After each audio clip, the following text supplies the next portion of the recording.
Queridos, continuamos con estudios sobre la histeria. Estamos viendo el historial de Amy Von N. Una advertencia, queridos, cuidado con los pacientes masculinos, femeninos, que ustedes sospechen de histeria. Ajá. Ya en el video pasado estuvimos platicando, estuvimos comentando, estuve leyendo, estuve profundizando en cuanto a la eh, naturaleza histérica, en cuanto a esa incapacidad de vivir el presente, sino gente que se deja arrastrar en su día a día por el recuerdo.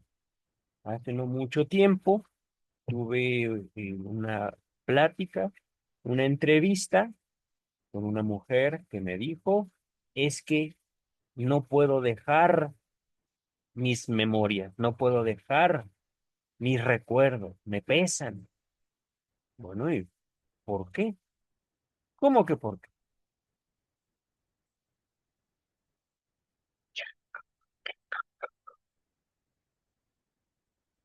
No pudo decir por qué.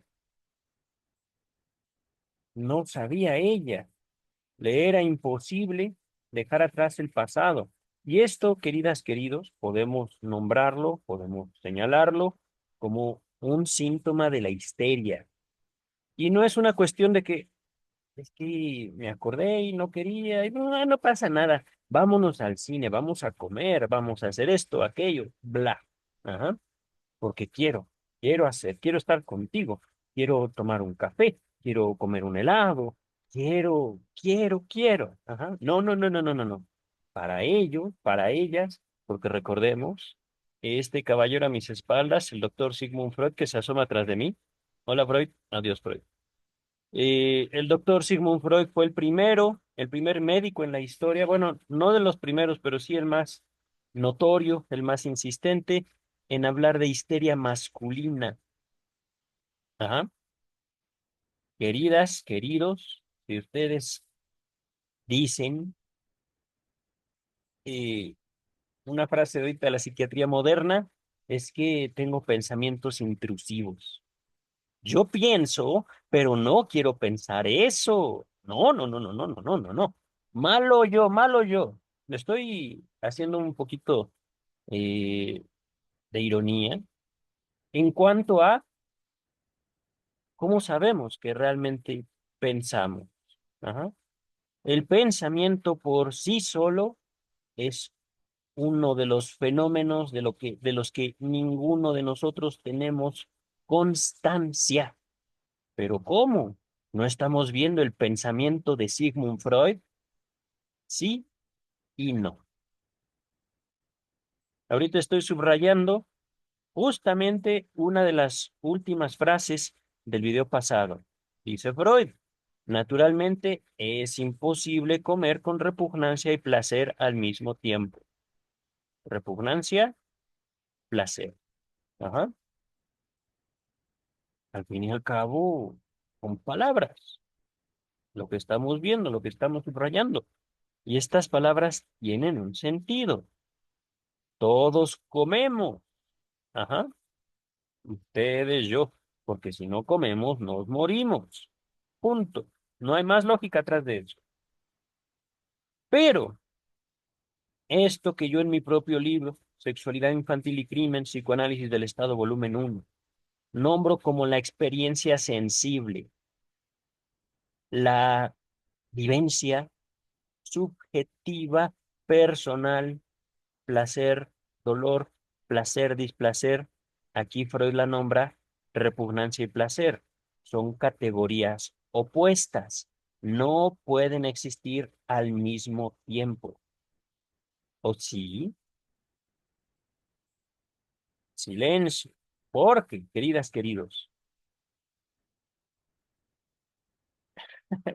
hay una frase en México, soy mexicano, podría yo, si conviviera más con argentinas o con españoles, decir frases en argentino, frases de la cultura argentina. frases de la cultura española, pero yo soy mexicano, que decimos en México, guácala, qué rico. Ajá. Guácala, qué rico es una expresión mexicana que denota esa paridad, esa alternancia. Me da asco, pero me gusta. Ajá. Guácala es una onomatopeya, una, como queriendo imitar el vómito. Ajá. Guácala. Ujú. Decimos en México guácala para hacer evidente nuestra repugnancia. Ajá. Por ejemplo, pisé caca de perro en la calle. Ay, guácala, ve y límpiate. Ajá.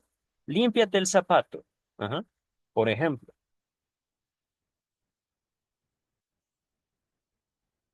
placer.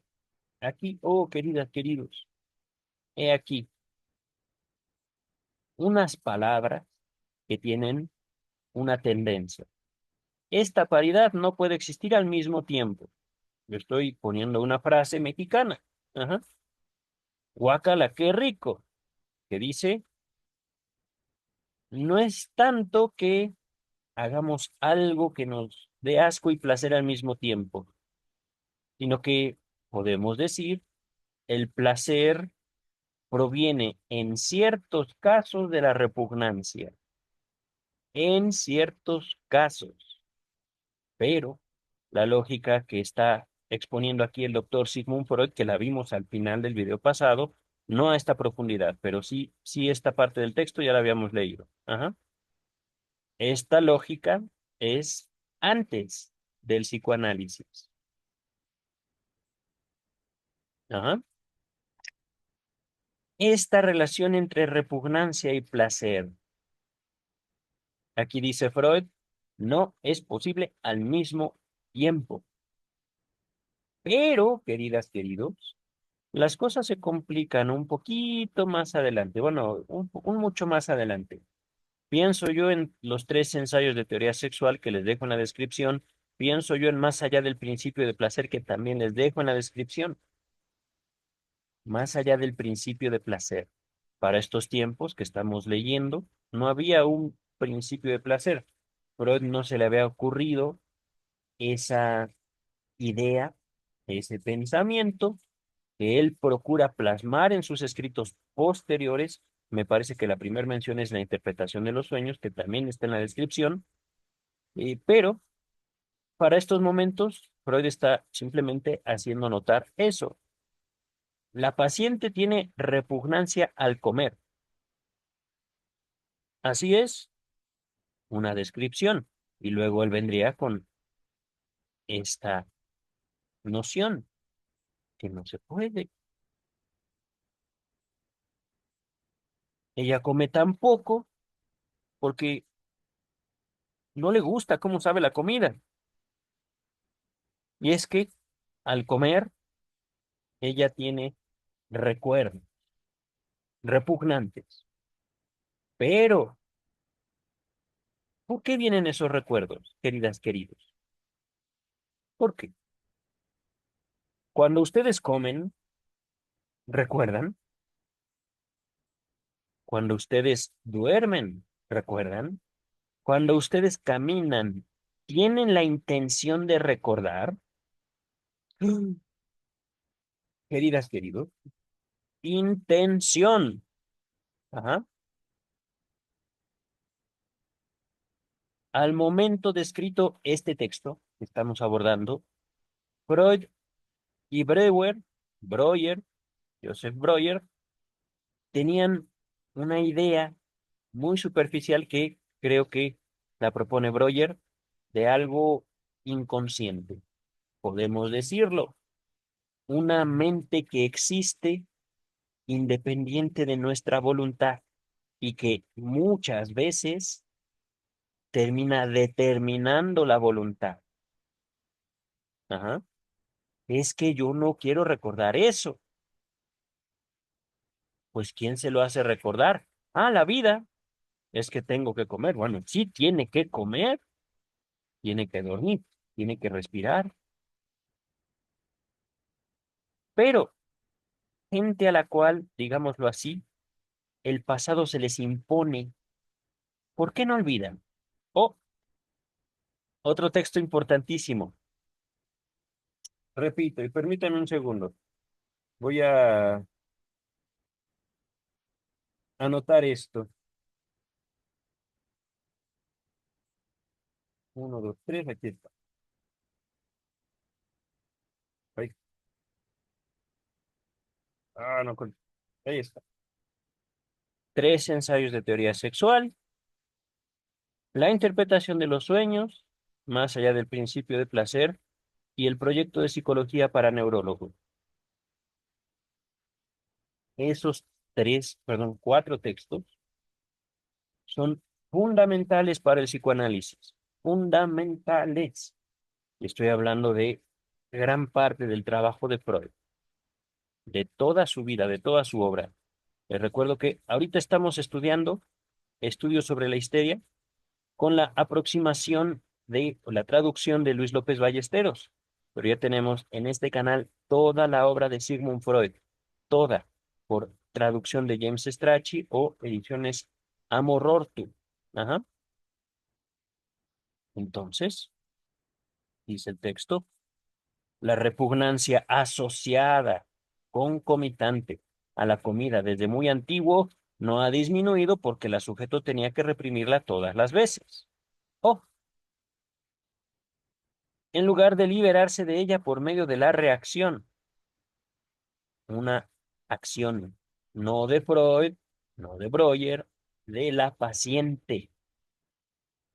Yo reprimo mi repugnancia a la comida, es decir, me como la comida a pesar de que me sabe, me huele, la siento repugnante,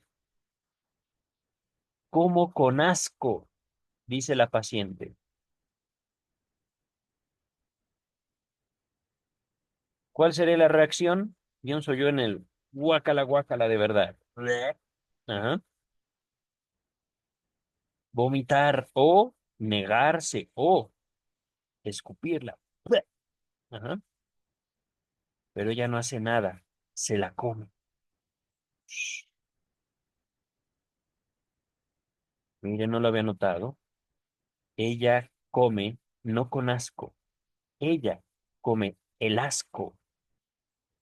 ¿Me explico? La comida puede ser deliciosa, puede estar sublimemente preparada, pero para ella es lo peor de lo peor. Ajá. Esto ya lo habíamos leído, pero lo repetimos para avanzar. Cuando niña, la paciente era adulta cuando llega con Freud, pero cuando era niña, el miedo al castigo la forzaba a comer con repugnancia la comida fría. Es verdad, esto lo hacía su mamá porque la niña decía, no quiero comer. Ah, pues no comas, no comas, niña. La comida va a estar ahí y no te la voy a calentar. ¿Por qué? Porque no quieres comer por puro. En México le decimos berrinche. Oposición. No quieres. ¿Por qué no quieres? Pues porque no quiero. Ah, ok, no comas. Esa misma comida te la tendrás que comer al rato. Ajá. Y en años posteriores, el temor a disgustar a sus hermanos le impidió exteriorizar o manifestar los afectos que la dominaban mientras comía con ellos. Este es otro trauma, digamos, de la niña. Su hermano tenía una enfermedad altamente contagiosa y ella tenía que darle de comer. Y ella tenía mucho miedo a su hermano, al contagio y una repugnancia a la comida del hermano. Esto lo vimos video pasado o antepasado, no me acuerdo. Pero, resumen, memoria. Ajá. Ahí no me libro de mi memoria, pero lo hago yo con placer, me entrego allá a mi memoria y se las comento. Entonces, ¿qué diremos de la histérica? ¿Qué diremos del histérico? Pobrecitos, cuidado con eso, queridas, queridos. Hay gente que vive de lástima. Y si ustedes, profesionales de la psicología, medicina, derecho, psiquiatría, pedagogía, sienten lástima por alguien, por la historia de esa persona los ha seducido a ustedes. La lástima es otro camino a la relación con el otro. No, por bien de ustedes, no sientan lástima de sus pacientes. Si ustedes sienten lástima, desarrollan lástima hacia ellos, ellas, mejor canalícenlos con alguien más. Es que, por ejemplo, me violó mi papá de chiquito, era un niño y abusó de mí, bla, y lloran. Shum, shum, shum, shum. Escuchen, una cosa es lo que ellos dicen y otra cosa es lo que les quieren hacer sentir. Es una dinámica humana que llevada a la relación clínica pone al profesional en desventaja. ¿Por qué? No podemos relacionarnos con ellos de la misma manera que nos relacionamos con todos los demás que forman nuestra red social, nuestra vida social. Red social, no quiero decir que Facebook, Twitter, eh, Instagram, todos estos, sino nuestra comunidad, la gente con la que tratamos, la gente con la que vivimos. Ajá. Los pacientes tienen un lugar específico en la vida de los profesionales. Ajá. Y en el momento en el cual ellas han despertado esa emoción con la cual ustedes dicen, pobre de ti, ya llevan ustedes desventaja, ya han ejercido, yo lo llamo seducción, aunque también podríamos llamarlo una forma de convencimiento, una forma de eh, colocarse ellos frente a ustedes con una clase de poder a través de la lástima. Pero ¿cómo? Si yo pienso que soy mejor que ellos, pienso que estoy mejor que ellos. Al momento de querer ayudar, no solo estamos, digamos, yendo más allá de nuestras funciones, ese es el punto, romper el esquema profesional, romper la barrera de la distancia emocional, acercarse a ustedes y posiblemente cometer alguna clase de abuso hacia ustedes,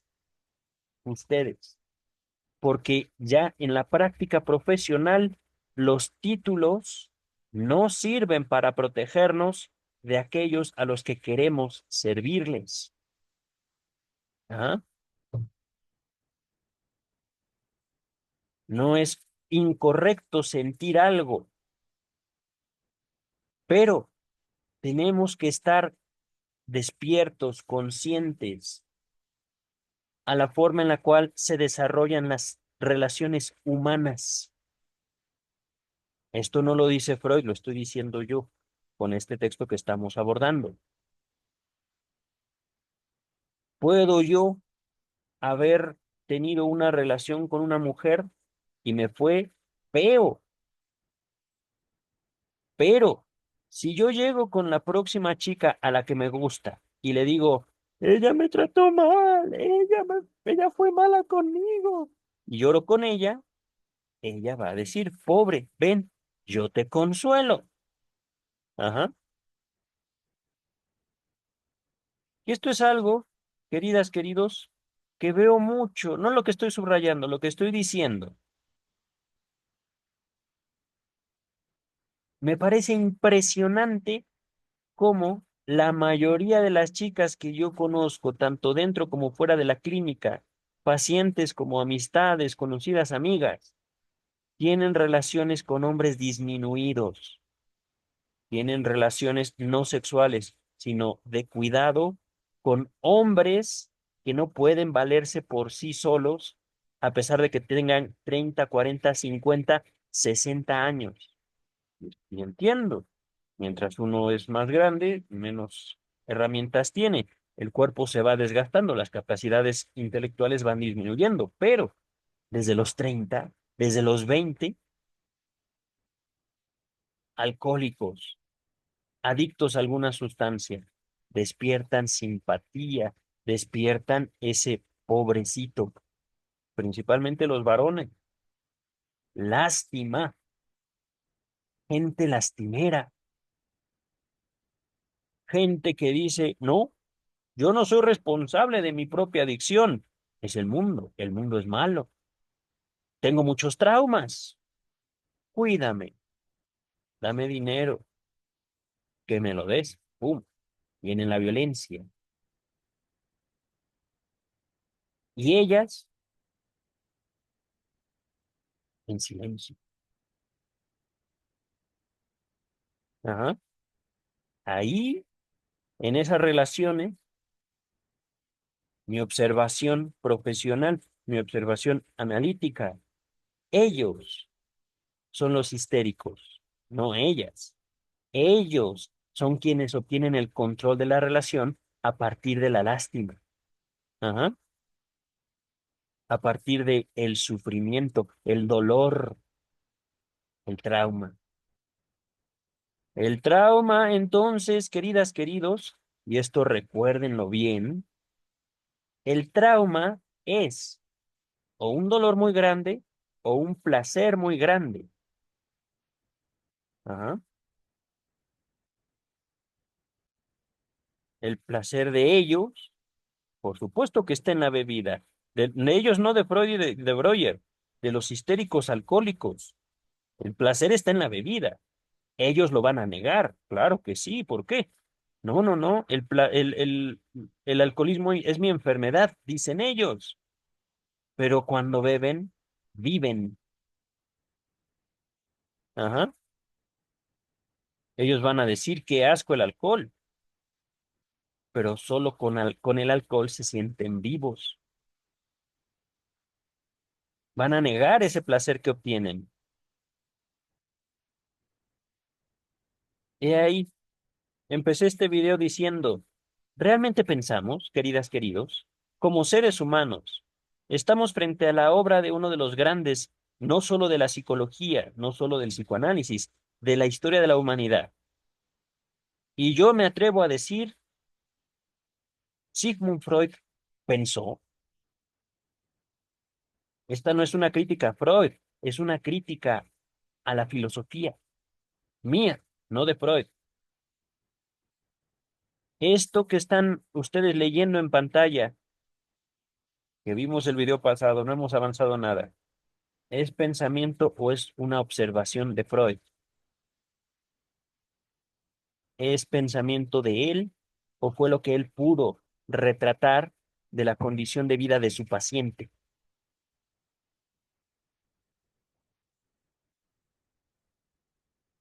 Dice el texto. He de referirme aquí a un pequeño trabajo en el que intenté dar una explicación psicológica de las parálisis histéricas, llegando a la conclusión de que la causa de tales parálisis era la inaccesibilidad de un círculo de representaciones, por ejemplo, del correspondiente a una extremidad, a nuevas asociaciones. Repito, despacio. Trabajo previo de Freud sobre parálisis histéricas lo encuentran en la descripción. No me acuerdo exactamente cómo se llama,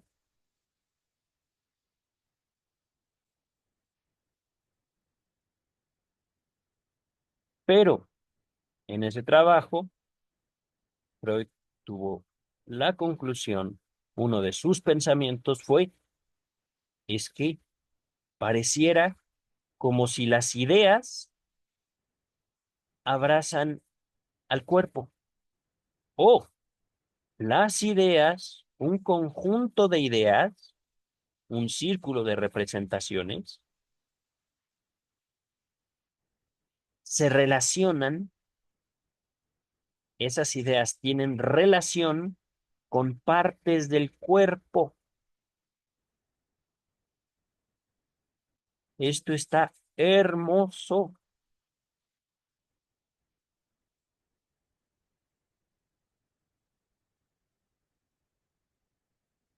Creo que uno de los textos que también es importante para este que estamos estudiando, Introducción del narcisismo, se los dejo en la descripción. Introducción del narcisismo. Aquí Freud dice, círculo de representaciones, conjunto de ideas. Estoy, digámoslo, pasándolo a otras palabras. Ajá. Pero, queridas, queridos, también podemos decir, junto con las representaciones, junto con esas ideas, hay cierta libido, hay cierta carga erótica, sexual, cierta, ¿cómo decirlo? Emoción, cierto afecto sensible. Ajá. Y ese afecto, esa emoción, esa sensación, aterriza, ya sea en nuestro cuerpo o en otras personas. Ajá. Caramba. Estoy complicando mucho el texto, pero bienvenidos a mi canal, queridas, queridos. Salud. Agüita. Mm. Uf. Esta inaccesibilidad asociativa procedería a su vez de que la representación del miembro paralizado se hallaba incluida en el recuerdo del trauma. ¿What? Cargado de afecto no derivado. ¿Doble what? A ver, despacio. Ya aquí Freud menciona, en la vida de alguien ocurre que una actividad, que puede ser cualquier actividad, va asociada con un recuerdo doloroso. Ajá. Cualquier actividad. El trauma típico humano, la emoción derivada del acto masturbatorio.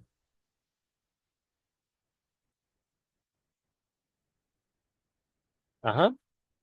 No estoy aquí hablando de un trauma infantil, pobres niños, pobres niñas, no, humano. La mayoría de la gente reprime tanto el acto masturbatorio como los afectos derivados de ese acto. Ajá. Esto no está en tres ensayos de teoría sexual, al menos no así. Lo cierto es que eso ocurre. Asociamos un acto, en la paciente es la comida, con eventos que tienen su correspondiente carga afectiva. Ajá. Acá abajo.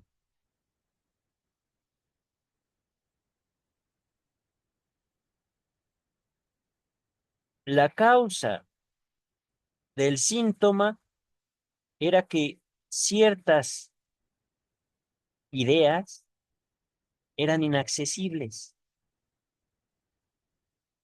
Esas ideas, ¿a qué eran inaccesibles? A la acción reprimida. Ajá. No, a nuevas asociaciones. Es decir, aquí hay una tendencia que observó Freud desde antes de su hipótesis fundacional, el sueño como cumplimiento de deseo. Ajá. Estamos viendo, digámoslo así, un texto antes de la interpretación de los sueños, antes de el descubrimiento de lo inconsciente. Ujú. Son los pasitos previos de Freud hacia eso. El, la mente humana, lo psíquico, tiende a hacer asociaciones entre sí. Ajá. Una idea se junta con otras ideas con las cuales comparte cierto contenido, ciertos afectos. Ajá.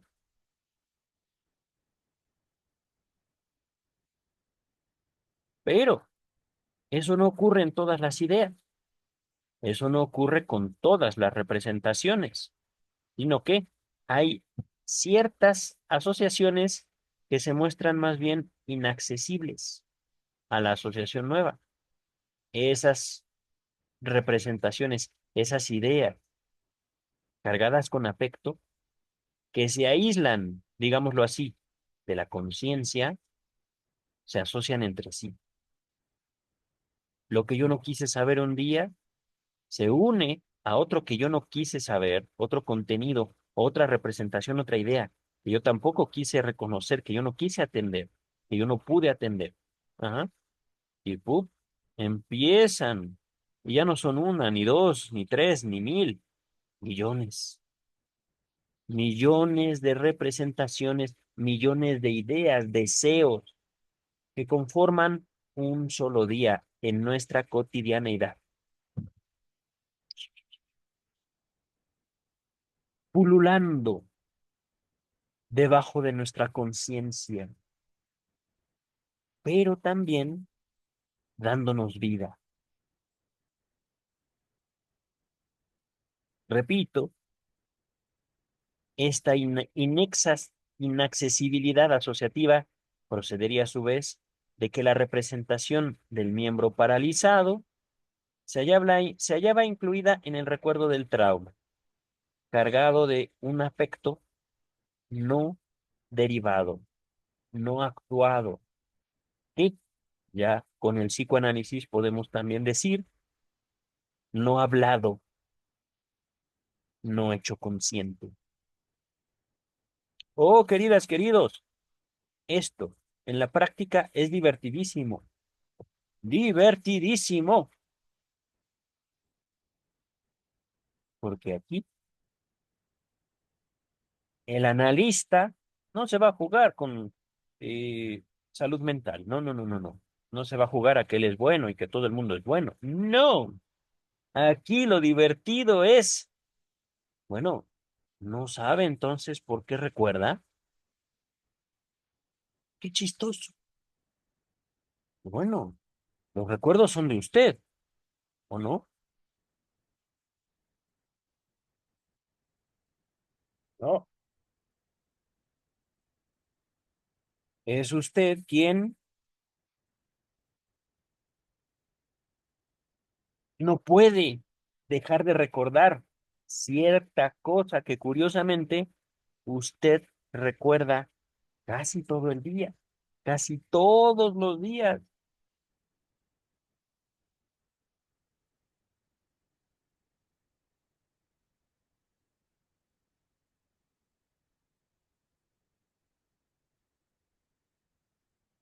Y por supuesto, ellos, ellas no podrán asociar, no se atreven.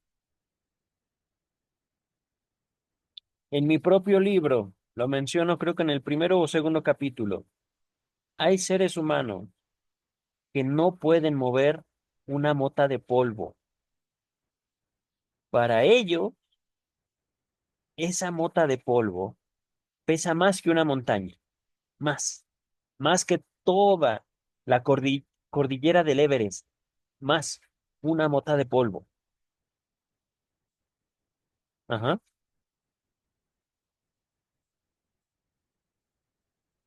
Esto, digo, no me agrada tanto, ya lo leí superficialmente, Y estas palabritas no me gustan. Con ejemplos tomados de la vida ordinaria mostraba que tal catexis, ahorita hablamos de eso, de una representación por afecto no derivado, trae siempre consigo cierta medida de inaccesibilidad, inaccesibilidad asociativa, o sea, de incompatibilidad de nuevas catexis. Catexis, carga emocional, carga afectiva, tal importancia, tal valor, tal sabor, tal figura de una representación. Por un afecto no derivado, trae consigo cierta imposibilidad asociativa. Ajá. Es muy sencillo, queridas, queridos. Si yo digo de eso, la comida, de eso, la masturbación, de eso, el perro, el gato, papá, mamá, no quiero saber nada, entonces, queridas, queridos, yo mismo estoy favoreciendo ese fenómeno que a mí me resulta desagradable. ¿Por qué? Porque no quiero hablar al respecto. Ajá. Y si no quiero hablar al respecto, por un lado, no quiero ni tocar cosas con el pensamiento. Y ahorita, queridas, queridos, no estoy pensando, me entrego a la palabra. ¿Por qué? Porque esa es una de las capacidades que viene del análisis mismo. No estoy pensando. Cuando un neurótico obsesivo se enfrenta a un vacío en sí, un vacío constitutivo, tiembla Roma, las pirámides se tambalean, los ídolos caen. Queridas, queridos, lo hermoso del psicoanálisis es entregarse al no pensamiento, simplemente hablar y dejar que uno se recree en el habla. Por esto, queridas, queridos, frente al psicoanálisis vivo, frente al psicoanálisis puro, la intención de la salud mental es como tratar de comparar una vela con el sol. La vela puede iluminar ciertas esquinas oscuras de la habitación propia, pero el sol puede consumir la tierra entera. Ajá. ¿A qué me refiero con esto? Aquí no hay cambio, queridas, queridos. No estoy hablando prometiendo ningún cambio.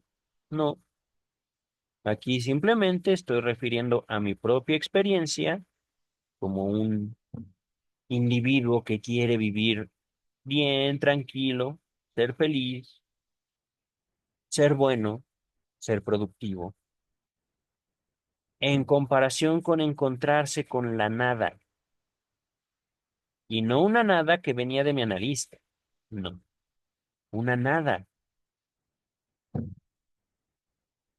que me aterraba.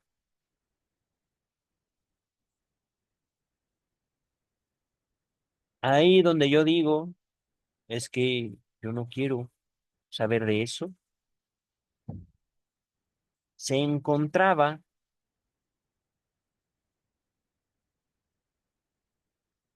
la palanca que impulsaba mi vida entera.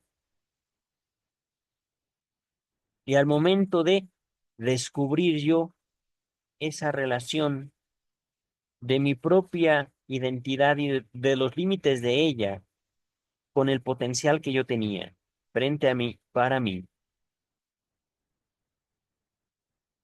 se cayó toda la salud mental, toda. No se trata de hacer, sino de ser.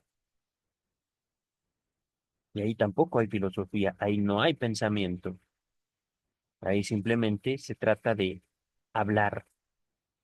Y junto con la palabra viene el derecho, no como ciencia, sino como posibilidad, no como disciplina, no como carrera, no como profesión, como posibilidad del ser humano. Hablante, dice el texto, al respecto de nuevas catexis, que repito, son cargas emocionales. Ajá.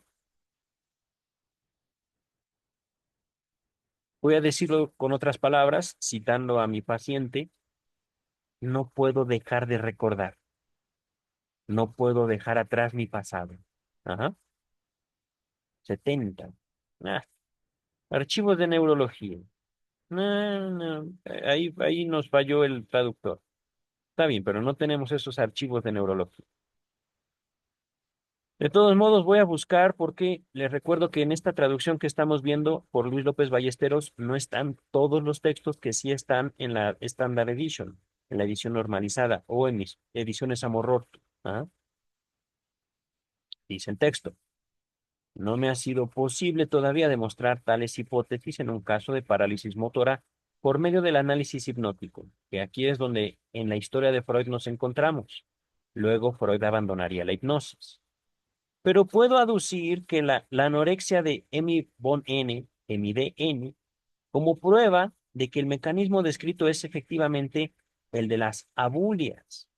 Y las abulias no son sino parálisis psíquicas muy especializadas o, según la expresión francesa, parálisis sistematizadas, organizadas. Ujú. ¿Qué diablos es una bulia? No lo sé. Permítame un segundo.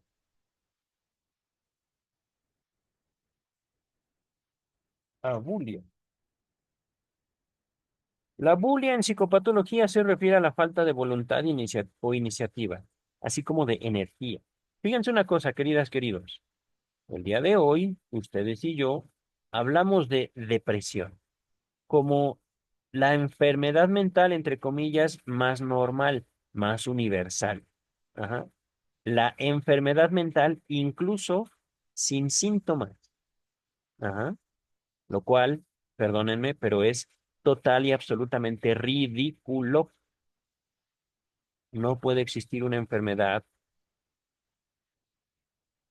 que no afecta y que no tiene síntomas. Ujú.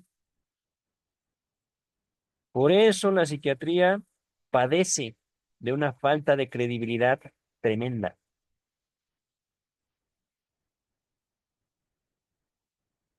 porque lo que no afecta y no se muestra, ¿cómo puede ser una enfermedad?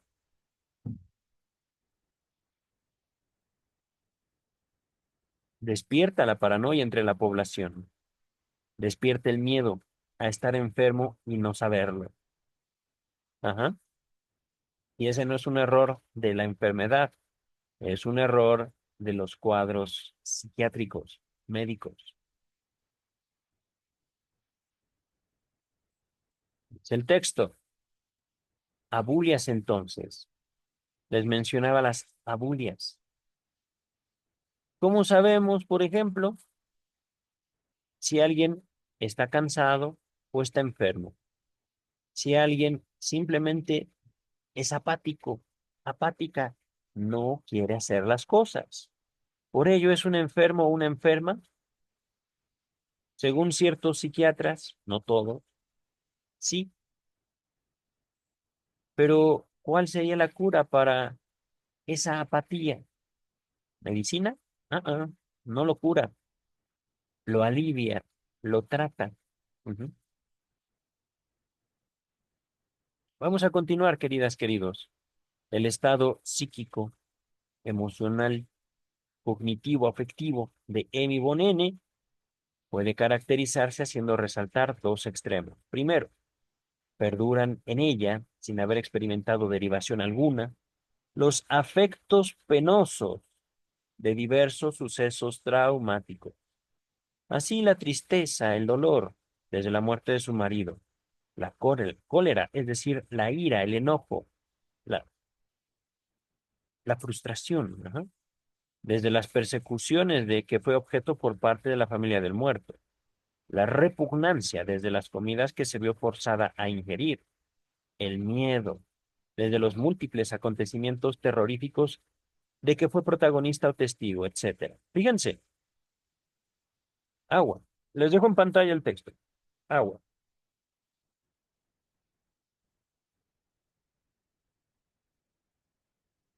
Una cosa es que efectivamente ustedes y yo pasemos de vez en cuando por eventos feos, relaciones feas, y otra cosa es que todos los días de nuestra vida eso regresa. La tristeza, el dolor, el enojo, la repugnancia, el miedo. Imagínense eso, que eso sea su vida, queridas, queridos. Tristeza, dolor, enojo, repugnancia y miedo. Todos los días. Segundo punto, existe en ella una intensa actividad de la memoria, actividad némica, que tan pronto, espontáneamente, como a consecuencia de estímulos del presente, por ejemplo, en el caso de la noticia de haber estallado la Revolución de Santo Domingo, atrae a la conciencia actual, trozo por trozo, los traumas, con todos sus efectos concomitantes. Fíjense, les digo, hoy en día psiquiatras contemporáneos hablarían de pensamiento intrusivo, pero, queridas, queridos, espontáneamente o por estímulos del presente, es decir, de la nada o por una cosa, digámoslo así, con la cual la paciente asocia ese recuerdo. ¡Pum! Ajá. Dice Freud, mi terapia se enlazó a la marcha de dicha actividad de la memoria, némica, actividad némica, e intentó solucionar y derivar día por día lo que en cada uno de ellos surgía a la superficie hasta que la provisión asequible de recuerdos patógenos pareció quedar agotada. Esto, queridas, queridos, era un error metodológico. Básicamente, Freud creía en esos tiempos, antes del psicoanálisis, que él podía curar la memoria. Básicamente, no lo escribió así, pero básicamente, la teoría de la abreacción que estos dos caballeros pensaron, concluyeron. Ajá. La teoría de la abreacción decía, es que el trauma se soluciona evocando el acto primero, el acto que generó el trauma, y dejar que la vivencia actúe en la hipnosis. Hipnotizamos a nuestros pacientes, los hacemos recordar el trauma principal, el cual dio origen a su síntoma, y entonces el síntoma desaparece. ¡Bravo! Curamos recuerdos. ¡Bravo! Pues no, no fue así. A Breuer lo consumió la culpa por haberse enamorado de su paciente. Lo vimos y lo estamos viendo en la biografía de Sigmund Freud. Pero Freud tomó un camino distinto. En primer lugar, Freud no se enamoró de Emmy von N. No hablaba de ella todos los días, como Breuer sí. No hizo encender los celos a Martita, como Breuer sí hizo encender los celos a su esposa de la paciente, si mal no recuerdo, era Ana O. Creo que ahí me equivoco, pero no recuerdo exactamente el nombre de la paciente de Breuer, ajá, que trató con el método catártico. Breuer no inventó el psicoanálisis a pesar de que Freud le atribuía cierta autoría. Ajá. Fue Breuer el que habló de algo inconsciente. Lo vio Freud reforzado con su contacto científico con Wilhelm Please. Ujú.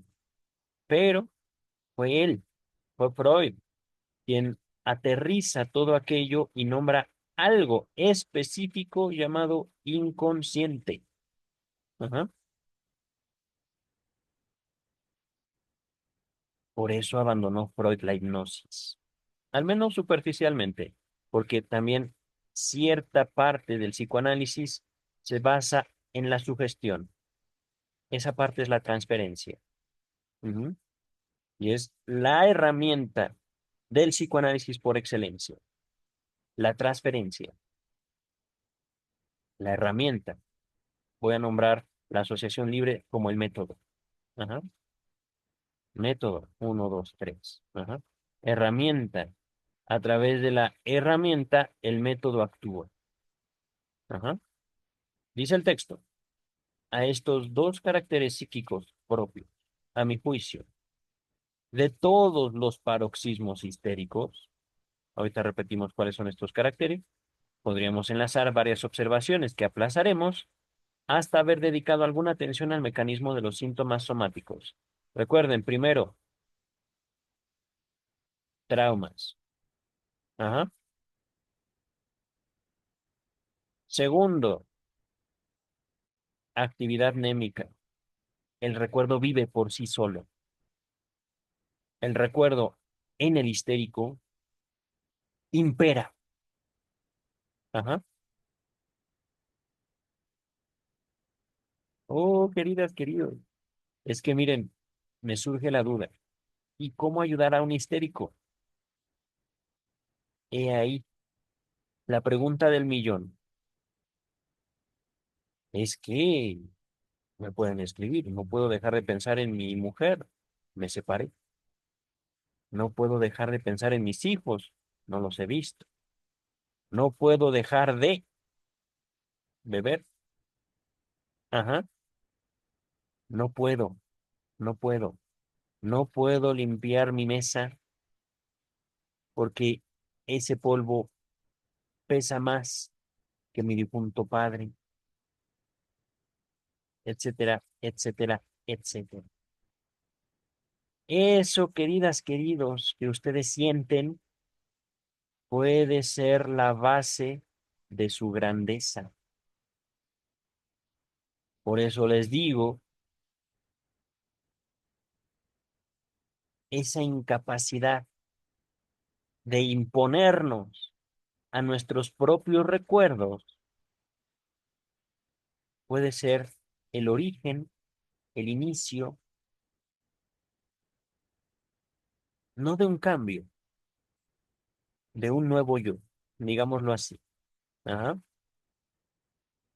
Es curioso eso. Ahorita lo nombro como un nuevo yo, como una nueva vida, una nueva persona. Pero se trata también de descubrir la posibilidad del amor. Y eso, queridas, queridos, puede ser tan desafiante como aterrador, dice el texto. No es posible aceptar para todos los síntomas somáticos la misma génesis, el mismo origen. Por el contrario, incluso en el caso de MIDN, poco instructivo desde este punto de vista, nos muestra que los síntomas del cuerpo, síntomas somáticos, de una histeria surgen de muy diversos modos. A mi juicio, una parte de los dolores del sujeto se hallaba orgánicamente determinadas por aquellos leves trastornos reumáticos o musculares, dolores, ajá, a los que ya nos referimos antes, trastornos más dolorosos para los nerviosos que para los sujetos, personas normales, ajá. Es decir, me preocupa mi cuerpo, tengo un dolor, pero, ¿y si es algo más? Hice ejercicio, sí, pero, ¿y si tengo cáncer? No, no, ajá. Hay algo también valiosísimo del psicoanálisis, queridas y queridos. No solo la importancia del recuerdo, no solo el papel del sujeto frente a su recuerdo, el papel del deseo. Ajá. Por algo les recomiendo, dediquen un tiempo de estudio a más allá del principio de placer.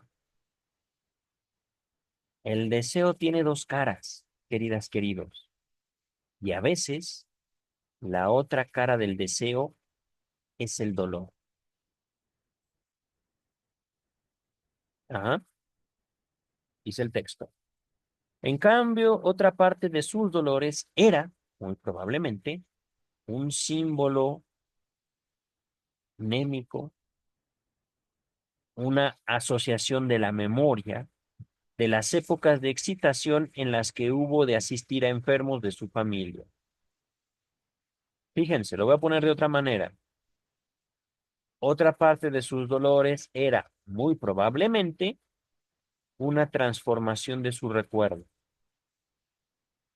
de aquellas épocas en las que hubo que ayudar a los enfermos de su familia. Salud, agüita. Mm. Ay, qué alivio, qué rica. Uh, ok, hace calorcito y además el explicar el texto me desgasta un poquito la garganta. Pero épocas que tanto lugar, que tan importantes habían sido en la vida de la paciente. Ajá. Fíjense una cosa, queridas, queridos. Ella los cuidaba a sus familiares. Me parece que su esposo murió.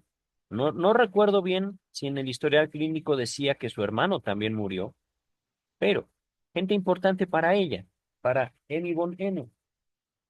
Ajá.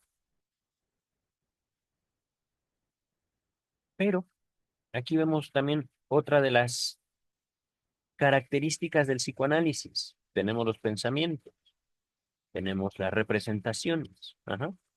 Podemos decir los pensamientos, las ideas cargadas de su correspondiente afecto, devienen en representaciones. Ajá. Representaciones que se asocian entre sí, pero que no solo pueden agruparse dentro o fuera de la conciencia, sino también transformarse en una cosa muy importante. Aquí el texto lo dice, símbolo. Ajá.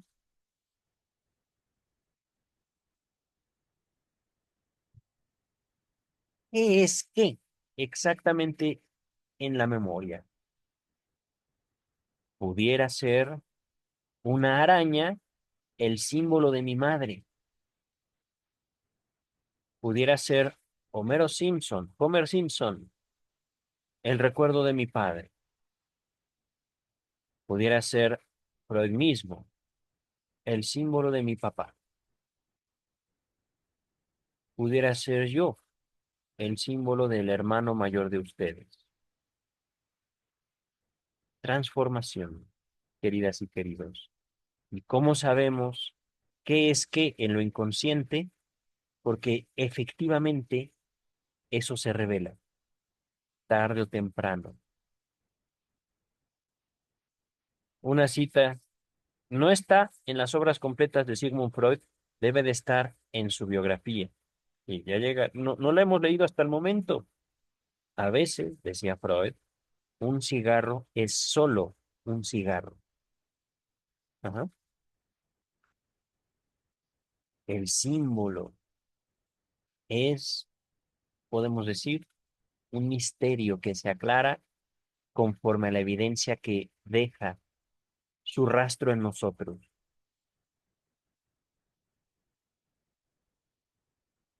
Su rastro es también una relación interesantísima, la del símbolo con lo inconsciente. Dice el texto, estos últimos dolores pudieron tener también alguna vez, primitivamente, una justificación orgánica. pero después fueron objeto de una elaboración que los adaptó a los fines de la neurosis. Estas afirmaciones sobre los dolores de Emmy von N, Emmy de N, se apoyan en observaciones realizadas en otros casos, que más adelante expondré, que es pues su propio caso no llegó a propiciarme aclaración suficiente con respecto a este punto en particular, este punto en concreto. Parte de los singulares fenómenos motores de la sujeto eran simplemente una manifestación, nada difícil de reconocer como tal, de sus estados de ánimo.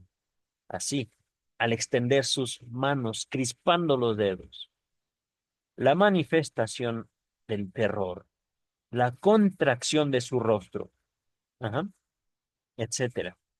De todos modos, esta expresión de los estados de ánimo era más viva y menos retenida de lo que la mímica habitual de la sujeto, su educación y su raza hacían esperar.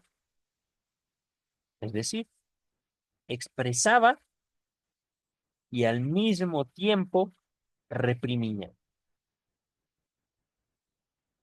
En efecto, fuera de los estados histéricos, la paciente era muy mesurada y sobria, calmada, clara, en la expresión de sus emociones. Otra parte de sus síntomas motores, físicos, corporales, se hallaba, según ella, en conexión directa con sus dolores. Si agitaba incesantemente sus dedos o se retorcía las manos, ajá, si ag- eh, era para retenerse de gritar, motivación que recuerda uno de los principios establecidos por Charles Darwin para el esclarecimiento de los movimientos expresivos. Es decir, el acto tiene una función adaptativa, es verdad, pero también el acto, ¿cómo decirlo?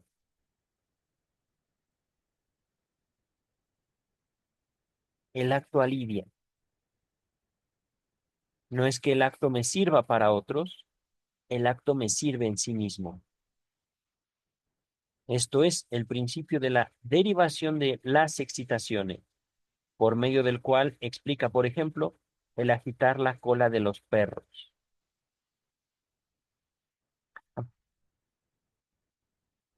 Yo soy para mí y aún así puedo compartirme. Mi emoción es para mí. Yo la fundo y aún así puedo compartirlo. Salud. Mm. La sustitución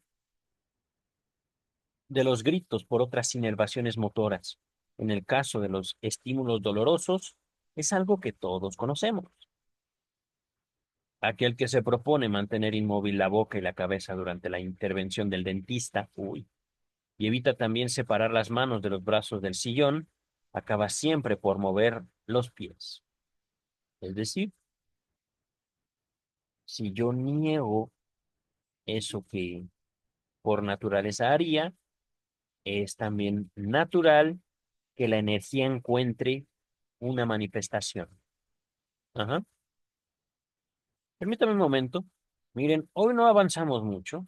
Dos malditas páginas. Falta, como pueden ver, bastante todavía. Pero es un texto interesante, es un texto también histórico. Miren, estamos a 10 páginas. No la vamos a acabar ahorita. Eso sí, se los prometo. Eh, pero es que también es un texto muy rico. Y poco a poco vemos cómo se va formando en un médico joven, que por cierto, esta foto por hoy no estaba tan avanzado en años, pero tampoco era el tiempo de estudio sobre la histeria. En otros videos, o si es posible al final de este video, les pongo una foto de Freud al momento de atender, o bueno, un tiempo aproximado de atender a la paciente, Emmy von N. Estaba más joven que esto. Aquí ya se le notan canas en la barba, pero cuando la atendía se veía mucho más joven, ajá, con su pelo casi totalmente negro. Casi se acababa de casar, si mal no recuerdo, Freud cuando atendía a Emmy von N. Dice el texto. Al menos vamos a acabar esta página. Los movimientos parecidos a los tics, observables en la sujeto. El castañar de la lengua. Ajá. La tartamudez, la repetición del nombre en Emmy en sus accesos de confusión mental y la fórmula compuesta. Estése quieto, no hable usted, no me toque. Ajá. Muestran una complicada forma de conversión histérica, transformación de la energía a un acto. Ajá. Posiblemente Freud no la haya podido explicar. Y resulta natural, no formaba parte, digamos, de su intervención catártica, hipnótica. Ajá. Dos de estas manifestaciones motoras, la tartamudez y el castaño de la lengua, encuentran su explicación en un mecanismo calificado por mí de objetivación de la representación contrastante. Feo. En un ensayo publicado en la revista de Hipnotismo, tomo primero, 1893. Ay, caray, esto, la verdad no quiero explicarlo, la verdad que no. Mm, vamos a hacerlo. Quiero hacer algo opuesto, no, termino por hacer algo opuesto a lo que yo quería hacer. Ajá. Representación contrastante, opuesto. Ajá. Y objetivación, lo que yo hago. Decía, esto también lo cito en mi libro, decía el apóstol San Pablo, Romanos, no me acuerdo qué capítulo, la Biblia, porque no hago lo que quiero, sino lo que no quiero, eso hago. No me acuerdo qué sigue más en la cita, no me acuerdo el capítulo de Romanos, que también es muy bello. Pablo, otro histérico. Estoy hablando de San Pablo, no de otro Pablo. La histeria, queridas, queridos, nos ha acompañado desde hace muchísimos años a la humanidad y nos da vida, en verdad. Pero cuidado con los histéricos, cuidado con las histéricas. Ellos hacen valer su voluntad como una ley. Ellos pagan las consecuencias. Que ellos las paguen, queridas, queridos, no ustedes. Tengan cuidado con eso. Dice el texto, este proceso sería, en el caso que nos ocupa, el siguiente. La histeria agotada por la fatiga y la preocupación que le ocasiona la enfermedad de su hija, se halla sentada a la cabecera del lecho en el que ella misma está acostada y comprueba que por fin ha logrado conciliar el sueño. Repito, la pequeña Emmy, no la paciente, sino que su hija se llamaba igual, estaba enferma y ella la cuida, la paciente. ¿Ah? La cuida hasta que su hija se duerme, pero, dice el texto, en su vista, formula el firme propósito de evitar todo el ruido que pudiera despertar a la enfermita, a su hijita. Error de imprenta. Todo el ruido. Entonces, me costó mucho trabajo hacerla dormir. Qué bueno que se durmió. Callada yo callada. Ajá.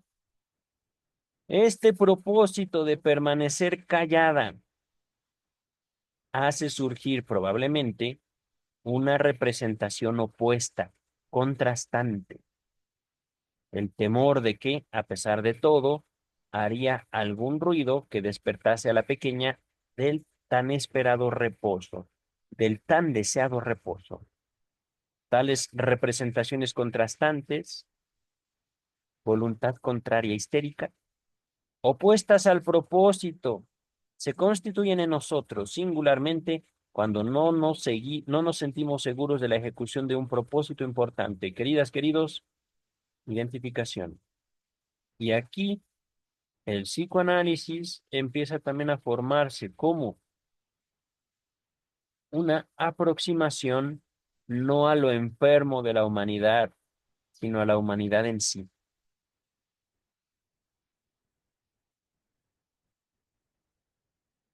Todos nos podemos sentir inseguros, todos podemos decir, la inseguridad también es nuestro derecho.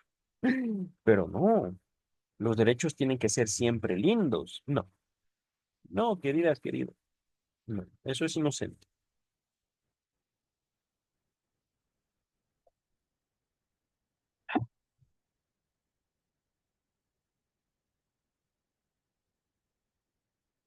El derecho lo determina el sujeto y ciertamente también hay un derecho que lo escogen, lo determinan las voluntades que tienen como propósito guiar a las colectividades.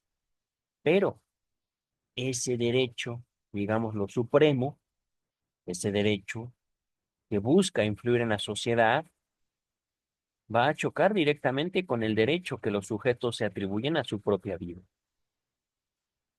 Ajá. Entonces, y este es un enigma para los juristas, ¿qué es el derecho? De esos futuros colegas, dice el texto. El neurótico en cuya conciencia de sí mismo falta muy pocas veces un rasgo de depresión y excitación angustiosa, expectación angustiosa, perdón, forma gran cantidad de tales representaciones contrastantes o las percibe con mayor facilidad, dándoles además mayor importancia. Es decir, el neurótico de hoy, año 2024, casi 2025, va a despertarse a las 3 de la mañana pensando que a lo mejor dejó abierta la llave de la estufa, pensando que a lo mejor no cerró la ventana, la puerta, etcétera, etcétera, etcétera, pensando en los posibles errores que no lo van a dejar dormir. Y a pesar de lo cual, ninguno de esos errores se ve reflejado en su vida cotidiana. ¿Por qué, queridas, queridos, nos impedimos disfrutar del presente? ¿Por qué? Tenemos que estar preocupados por lo que puede ser, no lo que es. Beso, neurosis. Beso a los neuróticos, de un neurótico. Dice el texto, es que miren, queridas, queridos, reírse de la propia neurosis. Eso no es símbolo de vida. ¿Qué tengo yo si me pierdo a mí? ¿Qué tengo yo si alcanzo la salud mental? Que por cierto, ¿quién lo ha hecho? Dice el texto. En el estado de agotamiento de nuestra paciente, la representación contrastante, la idea opuesta, que en otras circunstancias hubiera sido rechazada, demuestra ser la más fuerte y la que se objetiva, la que se actúa, originando un espanto de la sujeto, el tan temido ruido. O pregunta seria, queridas, queridos. ¿Creen ustedes que el chasquido de lengua de la paciente hacia su hija mientras la hija dormía era una manifestación de desprecio hacia la hija? ¿O era una manifestación de desprecio hacia la voluntad propia, hacia la paciente misma? Una burla, una broma a ella misma. Y esto es algo que el doctor Freud no menciona, tal vez la paciente nunca lo mencionó, tal vez la culpa era demasiada. La hija se despertó, la pequeña Emily terminó despertando por el crujir de la lengua de su mamá. No lo sabemos. Para la explicación total del proceso, habremos de suponer que el agotamiento de la paciente no es sino parcial, recayendo únicamente, para expresarnos en términos de Pierre Janet y sus discípulos, sobre el yo primario del sujeto. Repito, un yo primario agotado, pero parcialmente. y no teniendo por consecuencia una igual debilitación de la representación contrastante, del deseo contrario, de la voluntad contraria, de la burla, del reclamo de uno a uno mismo. No quiero callarme. Ajá. A ver. Suponemos además que el factor que da al suceso un carácter traumático y fija el ruido producido por la sujeto en calidad de síntoma somático evocador de toda la escena es el espanto, que le causó comprobar que, contra toda su voluntad, acababa de producirlo. Fíjense, tener miedo de uno mismo. Y, queridas, queridos, he ahí también otro valor hermoso. Está bien sorprenderse a uno mismo. Llegó incluso a creer que el carácter mismo de ese tic, consistente en varios sonidos espasmódicamente emitidos y separados por ligeras pausas, revela huella del proceso al que debe su origen. Parece haberse desarrollado una lucha entre el propósito y la representación contrastante, una voluntad y su contrario. Ajá. La voluntad contraria. Lucha que ha dado al tic su carácter peculiar y limitado la representación contrastante a desasusados caminos de inervación de los músculos vocales. ¿What? Otra vez esto. Antes de continuar, también les dejo en la descripción un texto de Melanie Klein que acabamos de terminar en este espacio sobre los tics. Ajá. Melanie Klein, futura discípula del doctor Sigmund Freud. Pero, entonces, este texto, yo quiero una cosa y al mismo tiempo quiero otra, opuesta. No se puede guardar silencio y hacer ruido. Ajá.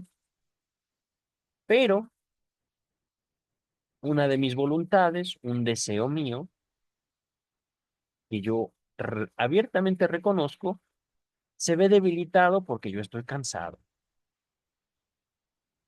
Mi cuerpo dice, quiero descansar. Ajá. Y entonces, mi inconsciente habla. Podemos decirlo ya con todo el estudio de Freud realizado. Esta voluntad malvada, porque fue malo, se impuso porque mi voluntad cotidiana, normal, dormía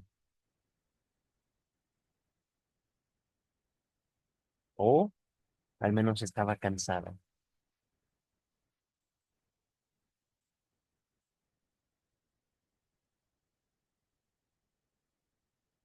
Y limitado la representación contrastante, desasusados, desusados caminos de inervación de los músculos vocales. Otra vez,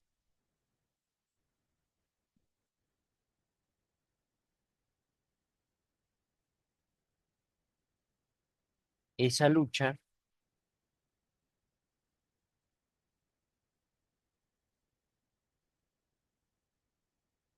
que puede ser, ¿cómo decirlo? Lo que inicia un tic, la lucha, termina también afectando ciertas partes del cuerpo que yo por lo general no uso. Ajá. No les presto atención. Podemos decir, el pensamiento invade por voluntad propia, no mía, por voluntad del pensamiento mismo, al cuerpo. Ajá. Puede oírse horrible, casi, casi satánico, como para llevar a una persona y ¡pum! Una limpia, un exorcismo. Pero, queridas, queridos, ¿y el amor? Esto que estoy subrayando me pareció a un proceso de enamoramiento. Nos enamoramos siempre cuando queremos y de quién queremos. Hay una canción en México, no me acuerdo, ¿cómo se llama? ¿Cómo se llama? Vivir así es morir de amor. Así dice el coro, pero no me acuerdo el nombre de la canción. Debe ser una canción de otros países también, de América Latina. Eh, por amor tengo el alma herida. Mm, creo que se llama Vivir así es morir de amor. Pero eh, dice también en el coro, me parece, solo me enamoro de gente que no se enamora de mí. Dice el texto. Vamos a acabar, a ver, acabamos esta página y hasta aquí. Un suceso de naturaleza parecida dejó tras de sí la inhibición espasmódica del habla, la singular tartamudez, con la diferencia de que el recuerdo no eligió aquí, para símbolo del suceso, el resultado de la inervación final, o sea, el grito, sino el proceso mismo de inervación, esto es, el intento de una inhibición convulsiva de los órganos vocales. Ok, ok. Otro ejemplo del trauma en Emmy Von N. Ella va en un coche que en aquellos tiempos era una carreta impulsada por caballos y está lloviendo fortísimo afuera. Ella tiene miedo y de repente, en su afán de no espantar a sus compañeros de viaje, cae un trueno y ella reprime el grito. Ella no grita, pero vuelve a tronar la lengua. En su afán de guardar silencio, el tronar la lengua despierta como ajá, inhibición convulsiva. Aquí es el grito. Ajá. No quiero espantarlos, no quiero gritar. Reprimo el grito. Y acá arriba, reprimo el asco que me da la comida. Reprimo el deseo que tengo de hacer ruido. Ajá. Ambos síntomas, el castañeo y la tartamudez, afines por su génesis, comparables, parejos por su origen, entraron además en mutua asociación y su repetición en una ocasión parecida a la de su origen los convirtió en síntomas permanentes. Una vez llegados a esta categoría, encontraron distinto empleo, nacidos en un intento estado de, debe ser intenso, nacidos en un intenso estado de sobresalto, se unieron desde este punto, conforme al mecanismo de la histeria monosintomática de un solo síntoma, del que más adelante trataremos, repito, nacidos de un intenso estado de sobresalto, se unieron desde este punto a todos los estados de este género, incluso aquellos que no podían dar ocasión a la actuación de una representación contrastante. Ajá. Queridas, queridos, dejamos hasta aquí. Estamos a 10 páginas. Es un avance lento porque nos encontramos con algunas complicaciones lingüísticas, algunos errores que podemos superar. Ajá. Pero, queridas, queridos, vamos a seguir estudiando el caso de Emmy Von N, al menos en un video más. Si no nos encontramos con otras necesidades, digamos, de aclarar conceptos, de aclarar mecanismos, referencias dentro del mismo texto también extensas, creo que podemos acabar el resto del texto en un solo video. Pero si no, disfrutemos, queridas, queridos, que para eso estamos vivos. Un beso, un abrazo donde estén y nos vemos para el próximo miércoles de Melanie Klein, que vamos a empezar texto nuevo, por cierto. Bye.